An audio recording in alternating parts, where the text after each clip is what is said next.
Why did the rooster cross the road? On Calle Ocho, the answer is easy. Happy hour at Ball and Chain. I'm bringing my friend Erica, a true-born Miami Cuban who also happens to be a Jack Daniels brand ambassador and former bartender. She's my translator, my guide, and emergency dance coach if the drinks are too strong. If I butcher the Spanish, she files the report. Some rooms say they can heal you. This one upgrades your rhythm with nightly dance classes and plenty of great food. A Miami sunset leaks through the shutters. The salsa band's horns tune your heartbeat. Dominoes clap down with authority. We came to learn the house rules. Listen first, drink second, dance when invited, and laugh often. Calle Ocho is the address. Ball and Chain is the heartbeat.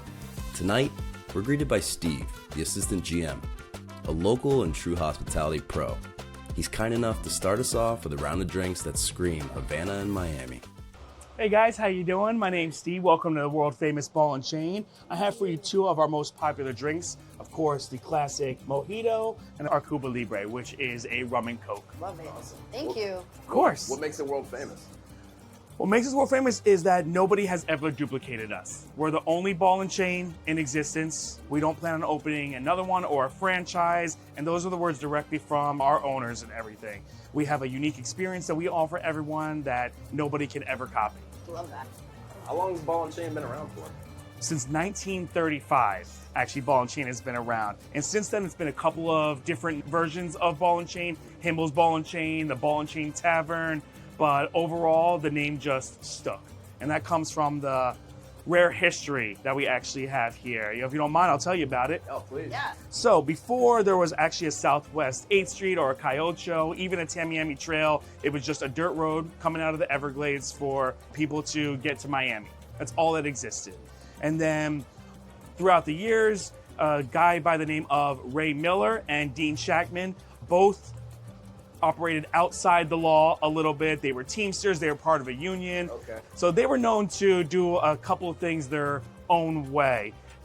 Dean Shackman actually used to sell stolen liquor and bootleg cigarettes out of Ball and Chain. It was also, he was also friends with the mob. And according to his sons, the reason the Ball and Chain name stuck is because he was in and out of prison. Over 2 months, he was arrested multiple times for various crimes.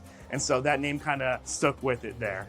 It's not, it's not like a spouse or something. No, not at all, not at all. And this whole area was, their kind of business. I mean, from bare knuckle fights, Tower Theater right across the street, to everything ran out of here for them. So, bring it to the present day. You guys are very music influenced. 100% music What kind of events are you influence. guys growing up? Oh, for events, we try and stay with the Cuban culture as much as possible. From people that represent some of the most famous Cuban artists to people just coming off the street that are just starting out. We have salsa dancers that come in, they'll teach you how to dance salsa and really help develop the culture from everyone who lives here to people that are visiting, whether they're from Europe, Asia, all over the world. They'll come and just experience what we have. Wow. Yeah, Love that. this is one of those spots on Calle Ocho that you can consider legendary. And not just Calle Ocho, I mean Miami. This is Miami personified. Right? No, absolutely. I mean, we also even have stories that people, when they travel overseas, they'll come back, they'll tell us, we couldn't believe how many people stop us and say, is that place still open in Miami? Is the Ball and Chain still around? So right there is another reason why we're world famous. Brand recognition. People that we've never even seen know who we are. That's So- almost 100 years for you guys. Absolutely. So we can't wait to see what 100 years actually brings us. It's going to be a pretty big blowout for us. Well, we're happy to be here, man. Thank you so you. much Thank for you. having Thank us. you. No, absolutely. If you need anything while you guys are here, please let me know. Cheers. Appreciate you. Thank you so Absolutely. much. Thank you Cheers. very much. Thank you. Sick. Dominoes. Dominoes. Erica, why are we playing dominoes right We're in now? the middle of Calle Ocho, bro. We gotta play dominoes. You How do never you played play- dominoes. I've never played dominoes. dominoes. I said Do dominoes. I look like I play dominoes? Not really. No. How do you play? Okay, first things first, we have to flip them over because if not, you're cheating and you get to pick your chips. Okay. Well, someone's got to end up with this one, so we'll see. That one. That's the one I want. Yeah. And now we got to mix them All right. because they can't be the same kind. Sick. Got him. Now you put them on these little, on this little thing, but you can't like peek. All right. So it's like poker. Kinda, sorta. Just the Latino version of it. So if you have the biggest domino, Yep. you go first. And the end game is obviously to end with the least amount. But also if you do end with one, you want it to have the least amount on the chip as well, if that makes sense. So it's kind of like Uno. Exactly. Kind of like Uno, but without cards. You're not yelling domino at the end when you. Yeah, no, you're not yelling. You're not yelling domino at the end. It's whoever's next. So, so yeah, man. Cheers. Well, I'm happy to be here. Same here. Thank you for having me. This is such a historical spot. You are the unofficial Cuban culture tour guide right now. Yeah, I guess you could say that. I mean, born and raised in Hialeah. My parents are Cuban. You're Miami Cuban, though. I'm Miami Cuban. That's a different breed. Yeah, there's a difference. There's being born in Cuba and then maybe staying there for a little bit of your childhood and then coming over here, or being born in Miami and just being raised by Cuban descent. Like both of my parents are Cuban, so I was raised with a big Cuban family, but also being born in Hialeah. I mean, if you meet someone from Hialeah, 99% of the time they're Cuban, but they're Miami Cuban. Like we have the accent, you know what I mean? But yeah, it's just growing up in Miami. We have a lot of different cultures, but it is mainly Cuban. Dominant. Yep. Yeah. So if you had to describe this place in one word, what would it be? I would say culture. Okay. This place has been around since 1935. My grandma's 97. She was coming here like back in the day, like back in the 50s. Back in the 50s? So she came here right before Fidel took over in Cuba. And so when they came over here, they were living in Coral Gables. And so the spot was, like what Steve mentioned, was to come here to ball and chain. So she would come here. She loves to dance. She loves to drink. So she would come here and she would do the salsa classes and all that stuff. And recently, she actually asked me, she was like, hey, does ball and chain still exist? And I'm like, hell yeah, it exists. It's still popping. If you come here on the weekend, it's popping. Like, people are dancing, people are coming over here. Fridays So and Saturdays, it's still maintaining its presence on the street. And at this point, it's a landmark. it is. It's institution. It doesn't need marketing. I mean, people know about ball and chain. Teach me a phrase I can use at the bar and like when to use it. My Spanish is a little rusty. I haven't been using my Duolingo. Like See, Duolingo won't teach you the Cuban slang. Yeah, I need to know the Cuban slang. The Cuban slang is a lot more different than any other Hispanic slang. One thing we say a lot, well, is que vola. Que vola? Yeah, que vola is like, what's up, man? Like, what's up, dude? Que vola. Like, que vola, you know? vola. So, que vola, you know? So people walk into the bar and be like, que vola.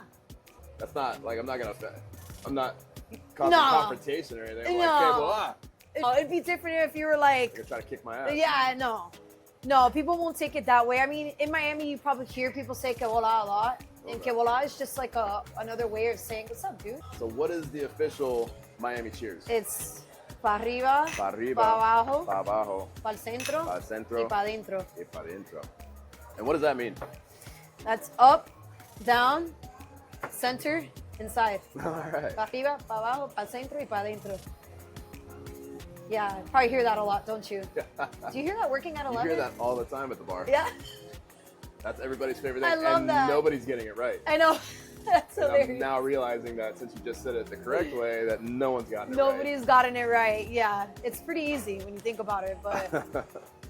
What's a playful way to say let's go besides vamos? you don't know that one? Dale. Dale. Dale. Dale, que vola. Yeah, exactly, you know? Practically Cuban. Let's go, what's going on? You know, dale is used so much in Miami especially, but in Cuban culture as well.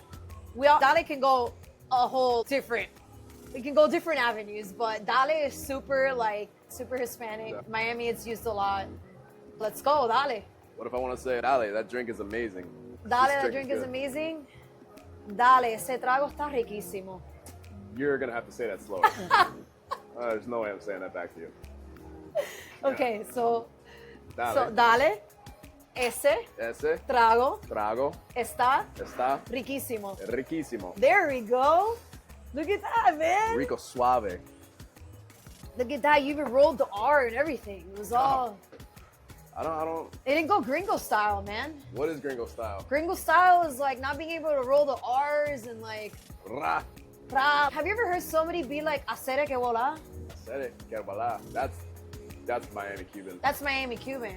And so sometimes people are like, "Hacer que Hacer. vola." It's like that's super gringo. Like So, what's the sound that says I'm on Calle Ocho right now? Is it the band playing? Is it the crowd roar? Is it the sound of dominoes at the table? How do you know you're on Calle Ocho? What are you hearing? I mean, for sure the music, because when you're driving by, I mean, you're listening, especially ball and chain, the music's pretty loud. You can hear it from outside. But for me, it's the dominoes. You're hearing the fichas, like, these are called fichas. They're just, people are just like going like that and they're getting pissed and they're dropping it. It gets serious. It gets serious.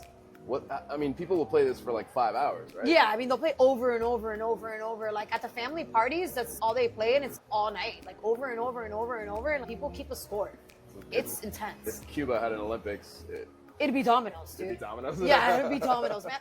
Or making cafecito, like who makes the best cafecito? That's another challenge there. But dominoes here in Calle Ocho, for sure. I mean, there's Domino Park. The little viejitos are playing dominoes all the time, so. There's literally a domino park. Exactly. Complete this sentence for me. Okay. Being Cuban in Miami means what? Being Cuban in Miami means like feeling at home. If you're How so? Cuban in Miami, like it feels like they call it, we're in Little Havana, right? It's called La Pequeña Havana, and it's because, you know, La Habana is the city in Cuba. Yeah. So being Cuban in Miami, you feel at home. The music, the food, every other corner has a pan con bistec and croquetas and pastelitos, like, you know, so it's not like you feel like an outsider, if that makes sense. Yeah, it's strange because as someone who's not Cuban, obviously, I feel at home when I walk through here. It's a very inviting people. Yeah, They want you to dance. Yeah. And it's not to make fun of you or look at the gringo, doesn't know what he's doing. They want to teach you. They want to share the moment with you. Exactly.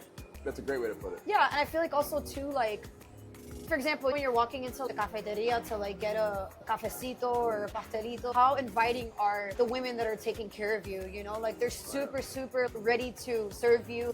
They're really excited to welcome you inside of their joints. And so I feel like being Cuban in Miami, like it's an incredible culture. I mean, I'm so proud to be Cuban. I feel like if I was Cuban, I don't know, living in Texas, I'd feel like out of place. I feel like here I can still get that piece of what was left behind, you know, especially that I don't really have a lot of family in Cuba anymore. They're all over here now. I'm still able to like enjoy that piece of my culture. For sure. And there's the one sound that I hear that I know for sure that I'm in Miami is rooster. Yeah.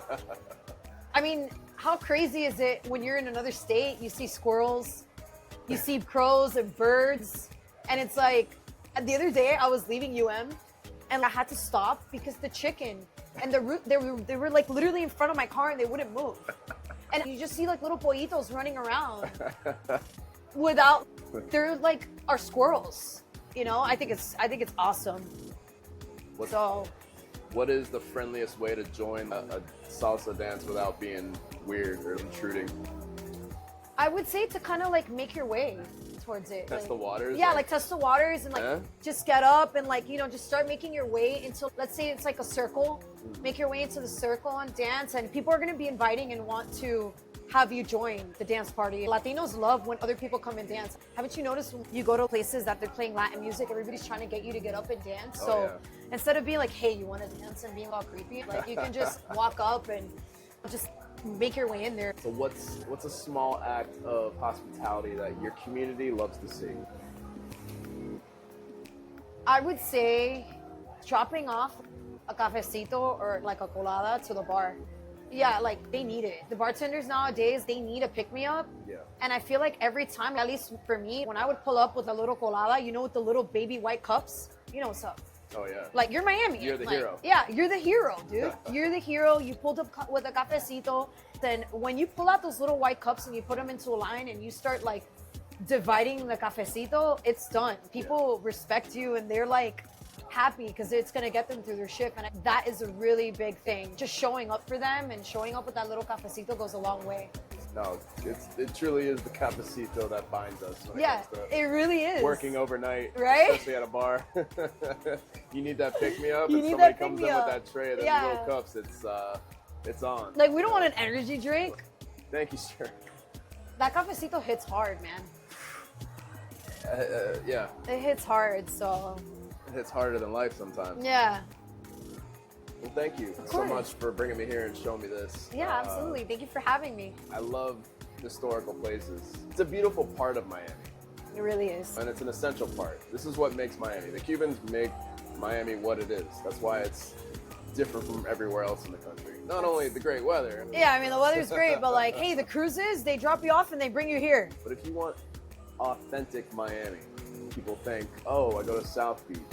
No, not really. You want authentic Miami. You come to Calle Ocho. Yeah.